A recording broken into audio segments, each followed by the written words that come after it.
Inyame oyo adon ganyodien oyo tete wa ke tete manso to mi glamo si makpa fa ke wo ye gan kron enle akegbe fe gbe le njinyo ma ke ten no wo tete nke ni biye be pi ke wo ye gan wo ke blofo futu omi ne noni wo wole ye gan mle hian wo ba ko blofo bona fe ni wo ke tra gan wo machine nyojien nyo ma ke ten game ne mokoba bia ke te baletin wona nyoma ke nyo bia ne wo fen wo le ake blofo e ba chake wo no fen no wo sumo ni wo ke blofo me ni bia nye no he wo game wo kenkle nyo ho gbo no ni blofo chole September ke ni ne manya wale non bro fu chole August hote shin bona fe ni sania afe fange masumo no woko blofo nyodien wo fen wole ake blofo me amenyodien ke January ni no wo chole arabata ke ashi December non wo chole afuabe nyon shi wo game wo na gbe nyon kra ji manya wale ni August mene won agbe nyon ya fio manya wale no ji ake kaji game wo ye homowo wotampe wo kan de wonyojin wotam ka wo ye homowo wotampe wo kan de wonyojin wotam se bia ne boni nyojin yo masumo magbrami konu wokwe ye blofo no na blofo ma me ka January game wo ka arabata February ofro March ocho krikri me ko ocho krikri si magblami April abebe May agbiena June otukwajan July mawe August manyawale September gbo October anton November alemle keke December afuabe nijibe ganyoje biane bone yole ne nyefa ne blema kaji wo ye homowo wotan niji August lo manyawale nyono ka wo ye homowo wotan wo fe wole ake homowo ka ba ye game ni yo manse fe ba hia game ni yo manse ni sana ba hia ni no ha homowo ngo ke noji no wo na yo mo ka jemi ake ke wo bolekutu wo pe ni ka wo ye gbo wo ye gbo na ka wo ye gbo agbe na agi gbo na ni chon ake ka akane wo yibo wo ye ewo manse bi ni o manse sanika she homo wa me ba hia eja ake himeji ba ba jo ma me habu aba na ho aka oye oye gbomocho he wale ni no ni fefe aka ko me fe mu ke ni wo ka ko memle na yi oni ni loji homo wo emle ncho krede loji homo wo emle ncho krede ne nya fa ne ye hiba me ye homo wo afiyele na hwe wulo meji me ni kote ewo gbo nyon ke aye homo wo enye fa ne manya wale ni August ka ye homo wo atan manse bi ne je mansa meba gamasien achole sontan gamasi kosu se ye teshikela agbe achole jubi no brema wo fen wole bona bale na ke enmomi ke sabola ike nibi totro cholole he na ngla ingma fen ye nkusun gbo wolo emi kemo okwe ngbla fen mi no iwo na abashia ke tonde ni ba meni kudo tonde po ngmle ko ma gbe no iwo no ni yo menji kaji aye homo wo agbena niji August lo manya wale manse bi ne ba ka metashi ni agbene asusuo majie ke akuchie anoyai aka metashi na asusuo majie ke akuchie anoyai ne je no hu pekeke no ni brofo ke development plans dana mba shi aka menashi tamu ni agbene nwa mejo amegbomoto eya ke asino ati atuni meni eko ya se meni ya blochi ke ekoko me ka shi ba ya atuni ewo kaji aye homowo agbena aye be na ke tashi noji edwe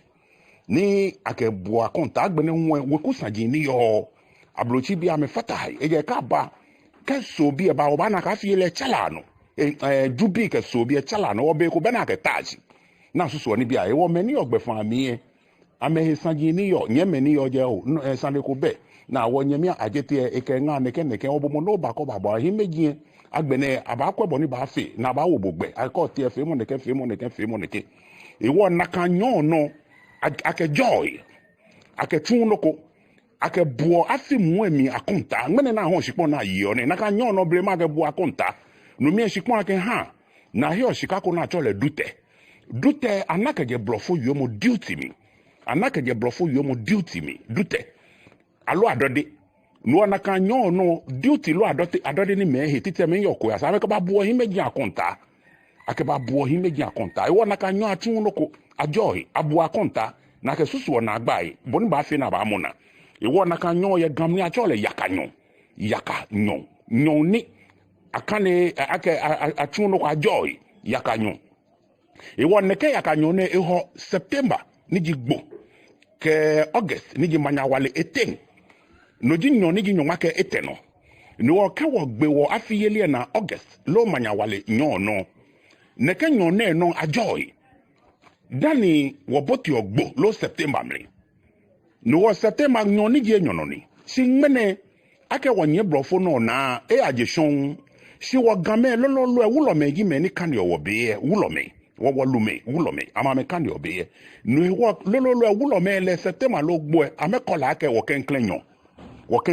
si mo wulo me eyemi ake blofo no e bagbe wo no si ame kan yo yakanyo amesi ono no anya ba na ake si da afie be no wo ke yo afie no ni blofo ke date lo be poten e chakio e ya ke bono wo bu akonta janu wa no pe chake e ya ga me wole ake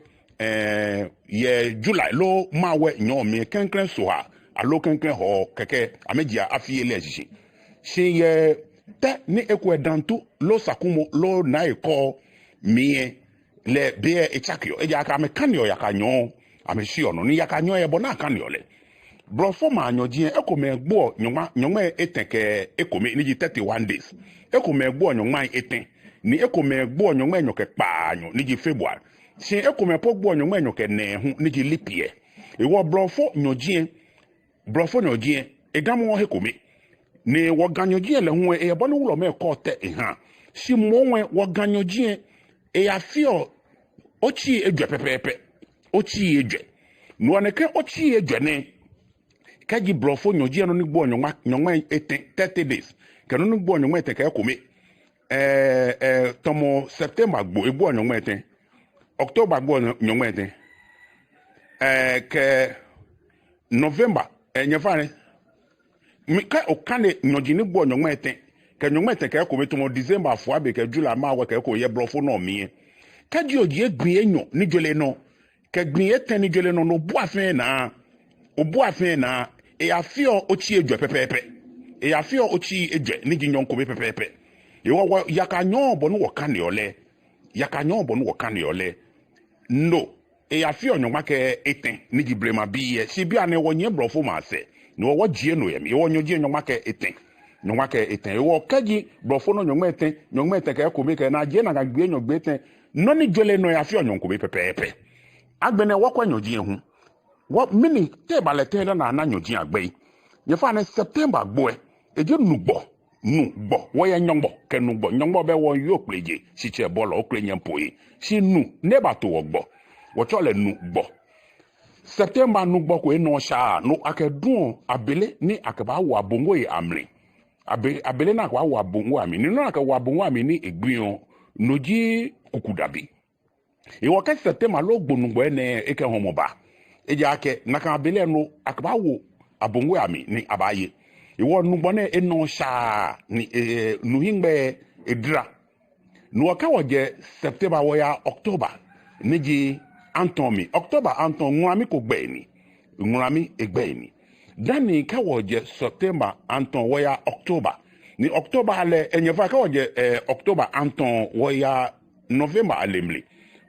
alemle ne le koyo ko ni twa ke ton blo nya koyo gbe ni blo nya koyo noji afuabe eji koyo ko mbrofo cho le fog